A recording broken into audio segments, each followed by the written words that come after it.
I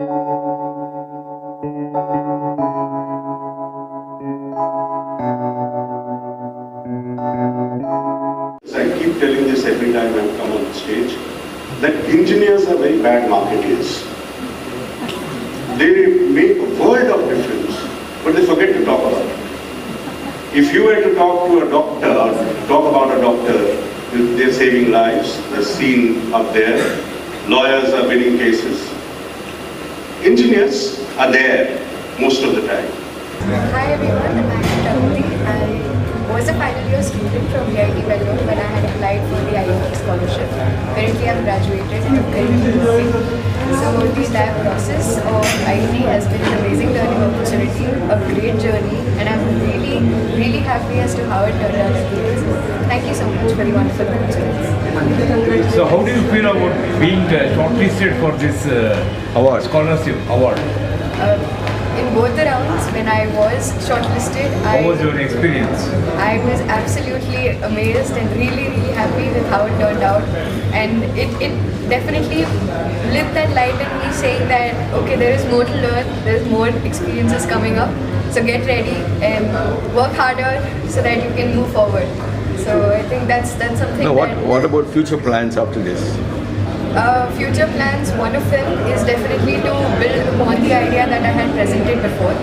So that's something that I'm looking forward to, because currently my idea was based on remote interventions in healthcare, and that is one of the most hot and happening topics that we find in India especially, even globally if we consider the pandemic situation that we have had. So considering all of this, taking this up as a technological solution and actually developing and implementing it is something that I would consider one of my major future plans coming up. So Is it AI solutions or? it has a mix of AI, blockchain and a protocol-based system. So that's something that I realized on the 5th day, then started developing the idea, and almost on the 9th and 10th day I got to work on the presentation. So that idea then getting developed further in the next 30 days before the nationals was another learning opportunity, something that I could learn from and something that I could learn in terms of presentation as to how I can get my concept reach people who are listening, especially the jury.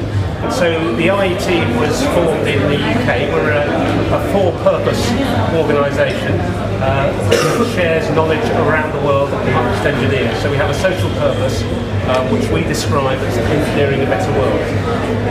Now of course to do that we want to connect engineers across the globe, and that's one of the reasons that it's so important for us to be part of the engineering community in India.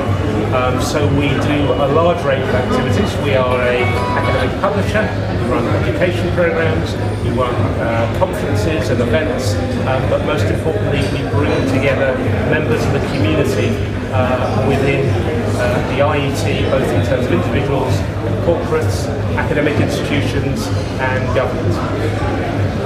Anything you'd like to add? So the only thing I would like to add is it is a member-led organization. So it is all the members who through various organizational facilities bubble up what IET should be doing alongside continuum which is provided very ably by the staff. Okay, I got two questions. One is about, you said we will create 100 million jobs in India. We need to work on that. I am willing to work on 7 years, you said? Yeah. So we need to work on creating 100 million AI jobs in India, and it is going to be an outcome based on the efforts from people like us and IET included. So there is another next question. Okay. Next question is about the ethical issues connected with AI. How are you going to address it?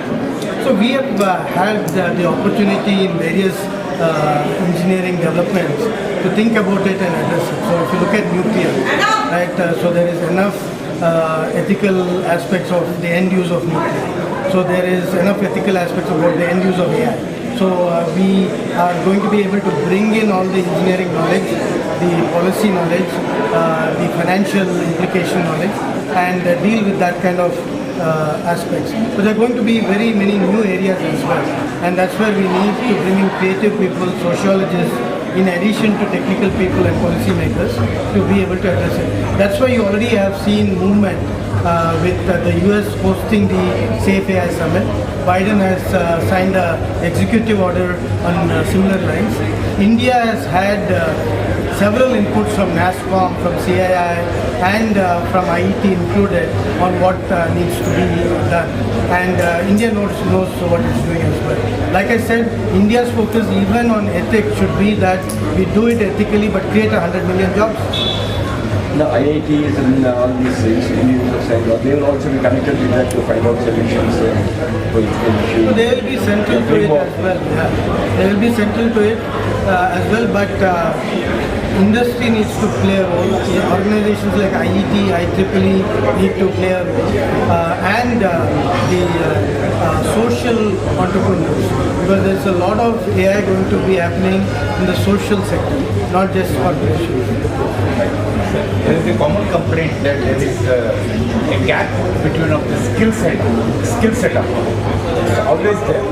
It's a constant complaint from the organizations, and how that you are going to take care of it. And second, what are your plans and objectives and the guidelines during your presidential tenure to see that address this question? Because always there is a complaint that skill setting is not there. The students who are coming out of the colleges are not capable of taking the challenges that are prevailing in the market right now. So what exactly you are called for that? I'll let Ed talk broader about the skills because IET has a larger program. But in India, we are looking at internships as a major aspect of giving the confidence to the students as they go through their academic aspects, but still gain useful experience and hence the confidence. So if you look at Indian student output, it's really good. And one shortfall is the confidence, which comes from a lack of being exposed to the right kind of opportunities. And I think it is the responsibility of large as well as startups to provide those opportunities. I'm doing it in my startup. I've always done it in large corporations that I've been part of, GE and Tata Group. I would encourage all industries to think about it. It's a responsibility. Sir, at present there is a myth, of course. There's ChatGPT and the AI is now threatening the present generation people who are already engaged that they are going to lose their job and all. And on the contrary, you are assuring them that the 1 million jobs are being created. 100 million jobs are being created. So in what way, how that you want to give confidence for the people who are now already working in the field? See, those who are already working in the field need to learn and continuously learn. And if you want to be worried and afraid and say that we don't need to learn but we continue doing the things the way we have always done it, you will certainly be impacted. But you will never be impacted as long as you learn. And on skills, if I can request Ed to add. On skills requirements. Yes. So one thing I would say... What are your plans on the IET international level? International, exactly. So one thing I would say is this is not an issue which is an Indian-only issue. So we have done skill surveys around the world, and we find that there are skill shortages in all sorts of sectors around the world, particularly with emergent technologies and technologies which are part of, for example, the energy transformation. So in something like the nuclear sector, around the world there is a shortage of people with nuclear engineering skills, and there is global competition for those skill sets. But I think the important thing is that we can't expect people to have learn all of their trade during their short period of an academic course. So people have to take responsibility for continuous development, and that's one of the things about being a professional engineer, is that you commit to continuously learning new skills, and that I think is always going to be the mechanism. It's going to be about reskilling as much as that formative few years that people spend in the education system. So what we were doing, which is repetitive and which we know exactly how to do, but we didn't have an ability to get a machine to do. Those will give way to allow us to be more creative and think about our domain and think about what is required and let the rote aspects be done by AI. It's perfectly okay. Okay, so my name is Swati Meni and I've got the Young Engineers, Women Young Engineer Award. So I'm very happy and I'm very surprised as well to get that award. Thank you. Now, did you expect that award, or after that, what's your journey for getting this award? I did not expect the award. I had applied for it after hearing about it online, and so I was extremely, surprised when my name was called out, because even the other two engineers who were on the shortlisted, they were also equally good, and I've seen them around in a lot of intergovernment panels as well as entrepreneur awards. So I was very happy that I was selected.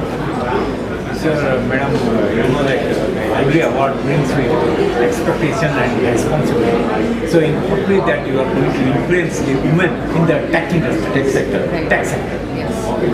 So I how am- that you are going to influence, and what is the message that you want to give to women in the tech industry? Look at the camera. So I am a mechanical engineer, and I always wanted to be an engineer who could make and build big things.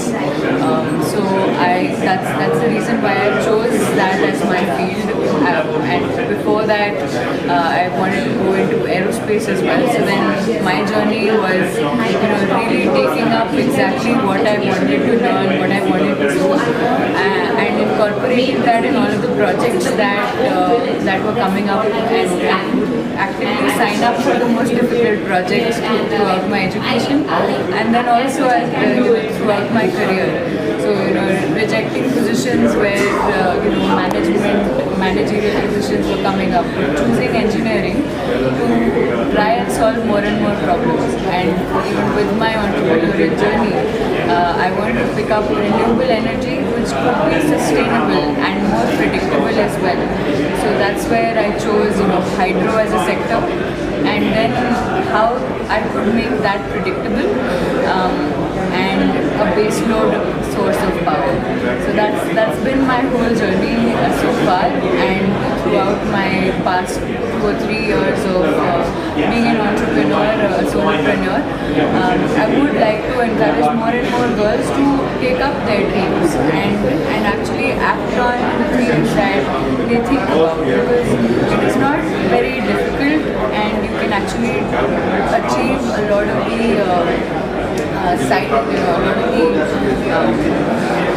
targets that you set for yourself. So it is very important that you look at the world in a very objective way and